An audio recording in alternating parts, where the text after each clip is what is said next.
Taurus, tipper തുടങ്ങിയ ചരക്കുവാഹനങ്ങൾ നിരത്തിലിറങ്ങാൻ അനുവദിക്കണമെന്നും അധികൃതരുടെ വേട്ടയാടൽ അവസാനിപ്പിക്കണമെന്നും കൊല്ലം ജില്ലാ goods and transport workers union CITU Karunagappally taluk കൺവെൻഷനാണ് ആവശ്യമുന്നയിച്ചത്. അശാസ്ത്രീയമായ സമയനിയന്ത്രണം പിൻവലിക്കണമെന്നും കൺവെൻഷൻ ആവശ്യമുന്നയിച്ചു. ടോറസ്, ടിപ്പർ തുടങ്ങിയ ചരക്ക് വാഹനങ്ങൾ നിരത്തിലിറക്കാൻ അനുവദിക്കണമെന്നും അധികൃതരുടെ വേട്ടയാടൽ അവസാനിപ്പിക്കണമെന്നും കൊല്ലം ജില്ലാ goods and transport workers union CITU Karunagappally taluk convention ആവശ്യപ്പെട്ടു.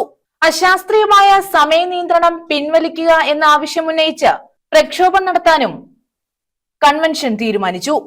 CITU ജില്ലാ ജോയിന്റ് സെക്രട്ടറി PR വസന്തൻ ഉദ്ഘാടനം ചെയ്തു. വലിയ ട്രാൻസ്പോർട്ട് കമ്പനികൾ ഒഴികെ മഹാഭൂരിപക്ഷം ഈ വാഹനങ്ങളുടെ ഉടമ തന്നെയാണ് ഈ വാഹനങ്ങളിലെ തൊഴിലാളി. ചില വാഹനങ്ങളിൽ പൂർണ്ണമായി തൊഴിലാളി ഉടമയെന്നായിരിക്കത്തില്ല, വേറൊരാളിന്റെ കൂടെ സഹായം തേടുന്നുണ്ടാവും. അപ്പൊ എന്തായാലും തൊഴിലാളി ഇത് സ്വയം തൊഴിൽ കണ്ടെത്താൻ ഈ നിലയിലെല്ലാം കൈകാര്യം ചെയ്യുന്ന ഒരു മേഖലയാണ് ഈ ഗുഡ്സ് ട്രാൻസ്പോർട്ട് രംഗം. MV പ്രസാദ് അധ്യക്ഷത വഹിച്ചു. CITU Karunagappally area acting secretary BA Brijith, Biju, Babu, Ishaq Devan, Shafi എന്നിവർ പങ്കെടുത്തു.